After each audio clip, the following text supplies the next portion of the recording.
Hey everyone, welcome back to the channel. Today we're diving deep into some massive Marvel lore. Specifically, we're talking about how Secret Wars comic book history from 1980 even 2015 ties into what's coming up in the MCU. Think Doomsday, Secret Wars, and a certain RDJ-shaped bombshell. Yep.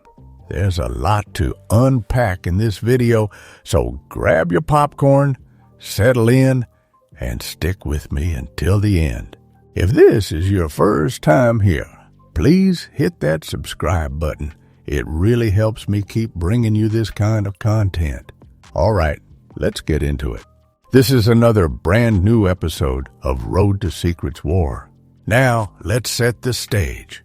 About 5 months ago, back in late 2024, the internet exploded with the news that Robert Downey Jr., the man who defined Iron Man for over a decade, is returning to the Marvel Cinematic Universe. But here's the kicker. He's not suiting up as Tony Stark again. No, RDJ is stepping into the shoes, or rather, the metal mask of Dr. Doom. This twist hit us like a vibranium punch to the gut. For years, RDJ's journey seemed to have wrapped up with Avengers Endgame, where Tony Stark sacrificed himself to save the universe. That was his swan song, his mic drop moment. But now, with the Fantastic Four entering the MCU and a whole new universe unfolding, we're getting a fresh RDJ as Victor Von Doom. And trust me, this isn't just a random casting choice.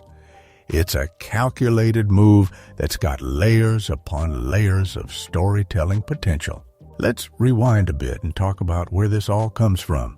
Back in 1985, Marvel dropped the original Secret Wars comic series, a groundbreaking event that brought heroes and villains together on a cosmic stage.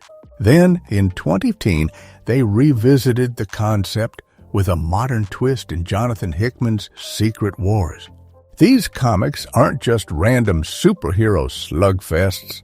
They're intricate tales of multiversal chaos, power struggles, and existential stakes. The events in these stories feel like they're tailor-made to inspire what we're about to see in the MCU with Doomsday and Secret Wars. In fact, when you look at the comics, you can almost see the blueprint for what Kevin Feige and the Marvel team are building toward. The parallels are uncanny, and today we're going to break it all down step by step, universe by universe. First off, let's talk about Dr. Doom's debut in the MCU.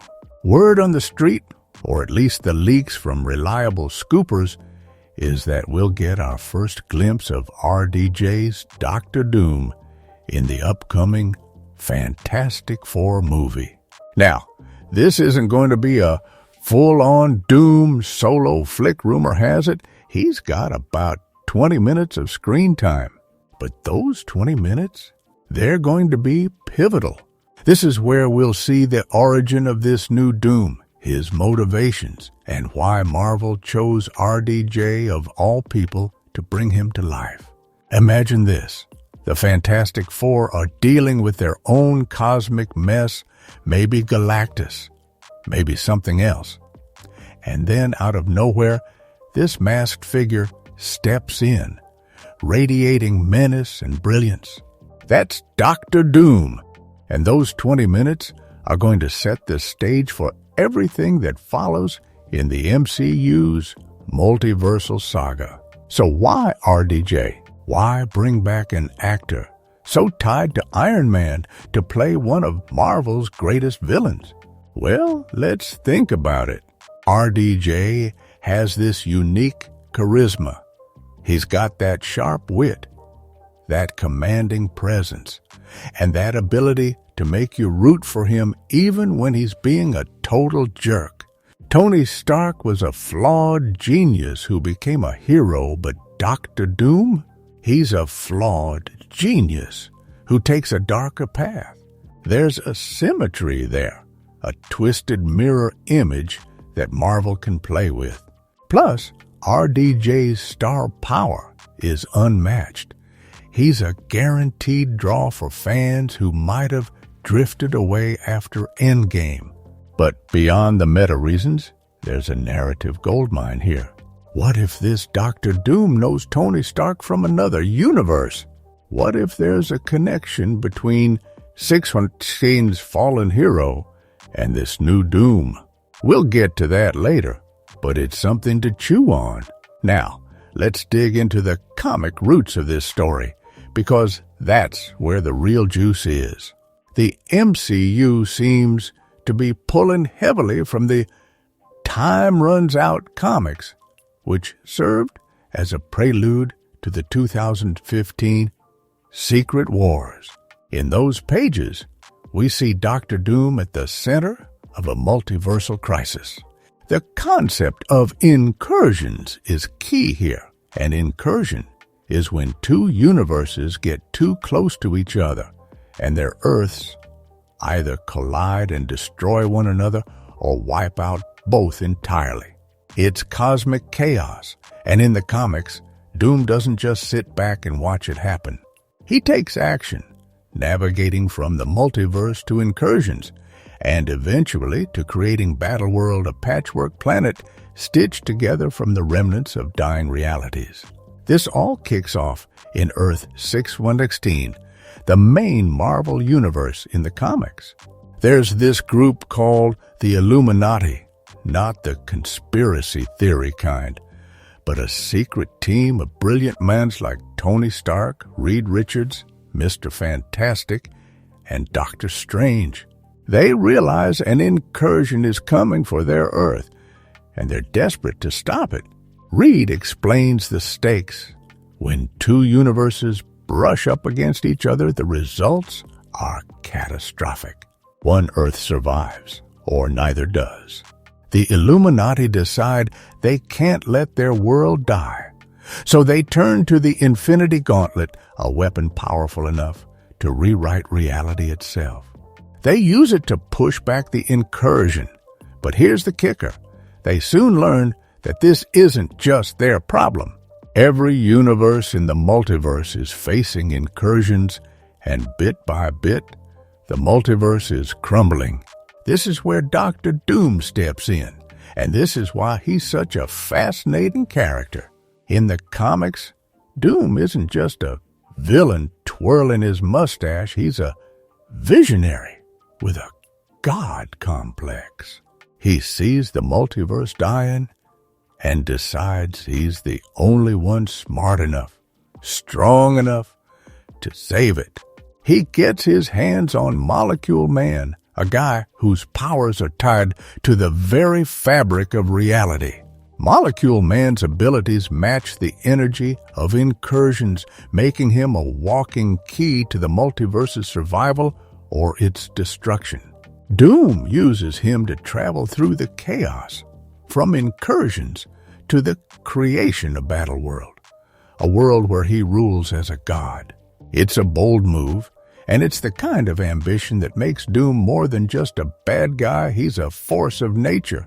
So, how does this tie into the MCU? Let's connect the dots.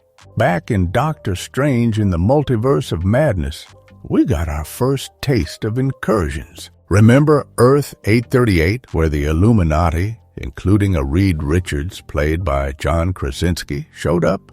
They explained how incursions work, and we saw the aftermath of One Strange's universe was on the brink because of his meddling. That universe had 6 Infinity Stones and a gauntlet, courtesy of their Thanos, who'd already collected the Power and Soul Stones before being taken out. When Strange faced off against them, you could see Thanos' corpse in the background, gauntlet still glowing. It was a subtle nod, but it's huge. It tells us the Infinity Stones still matter, even in this multiversal mess. Now, picture this. In Earth 838, the Illuminati might use that gauntlet to fight back against incursions, just like in the comics. Meanwhile, Dr. Doomar RDJ Doom has figured out the same thing. He knows the multiverse is dying, and he's got his own Molecule Man equivalent. In the MCU, this role seems to have shifted to the anchor beings entities that stabilize their universes. We saw this concept in Deadpool and Wolverine, where the TVA talked about timelines needing an anchor to survive. When an anchor being dies, like, say, Tony Stark in 616, the universe starts to fade. It's a slow death, but it's inevitable unless something or someone steps in. Here's where it gets wild. In the comics, Molecule Man's power is tied to the Beyonder, this godlike being who's secretly pulling the strings. Beyonder's plan is to use Molecule Man as a bomb, kill all the Molecule Men across the multiverse at once. And boom! The multiverse collapses. In the MCU, this Beyonder role might be filled by He Who Remains, the Kang variant from Loki. He's already shown he knows how the multiverse works, and the TVA is his tool to keep it in check. But what if Dr. Doom finds his own Molecule Man, say, an anchor being, and uses them against this cosmic puppet master? It's a chess game on a multiversal scale, and Doom's playing to win. Let's expand on that. Imagine Doom capturing anchor beings from different universes, maybe a Wolverine from one, a Thor from another, studying them to figure out what keeps a universe ticking. He's not just destroying, he's experimenting, building something. In the comics, he and Molecule Man team up after Molecule Man spills the beans about Beyonder's plan. They decide to take out the other Molecule Men to stop the collapse. Doom spends 8 years hunting them down, but the incursions keep coming. So he pivots, starts capturing them instead, planning to harness their power to fight Beyonder directly. It's a brilliant twist, and it shows Doom's adaptability. He's not just a destroyer, he's a creator, too, in his own twisted way. In the MCU, this could play out with Doctor Strange getting involved. Picture this scene.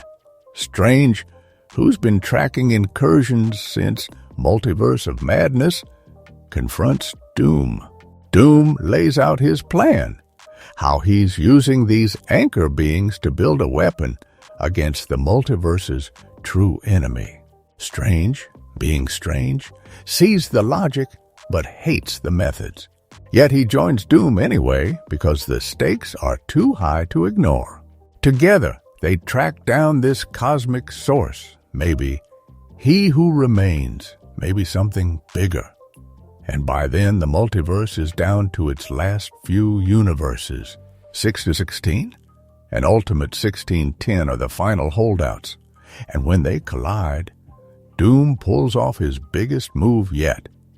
He absorbs the power of the Beyonder, or whoever's pulling the strings, and creates Battleworld. This Battleworld isn't just a random planet, it's Doom's masterpiece. In the comics, he stitches it together from scraps of dead universes, ruling as God Emperor Doom. He's the only one who keeps people alive after the multiverse dies, hoping to rebuild it his way. In the MCU, this could be where Avengers Doomsday takes us a world where Doom is king and the heroes are scattered, trying to figure out what's real. Maybe Doctor Strange meets Doom here for the first time, setting up Doctor Strange 3. Maybe Doom's studying anchor beings to perfect his new reality. And when the TVA catches wind that anchor beings are vanishing, destabilizing the sacred timeline, they'll turn on Doom too, making him a target from all sides.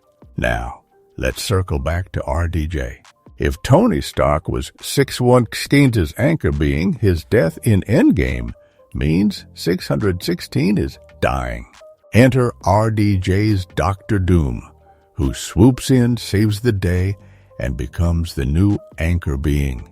Suddenly, the Avengers are facing a god-level threat, who's also their universe's savior.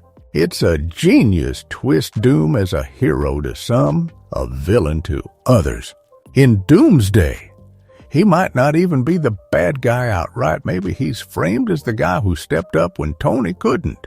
The people of 60 cheer for him, thinking they're superheroes back, while the TVA scrambles to figure out what's happening. And this is just the beginning. Post-Doomsday, Dr. Doom's fingerprints will be all over the MCU Spider-Man 4, Doctor Strange 3, maybe even Thor 5, or Loki Season 3. He's not just a one-off villain.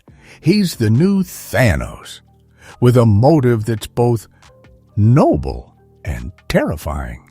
He wants to save the multiverse, but on his terms that clash with every superhero's moral code. If Doomsday adapts, time runs out. Then Avengers Secret War will pull from 20 teens to Secret Wars, where Doom becomes God. Emperor rules Battleworld for 8 years and wipes everyone's memories. Doctor Strange helps him, but eventually turns against him, sparking a rebellion that brings it all crashing down.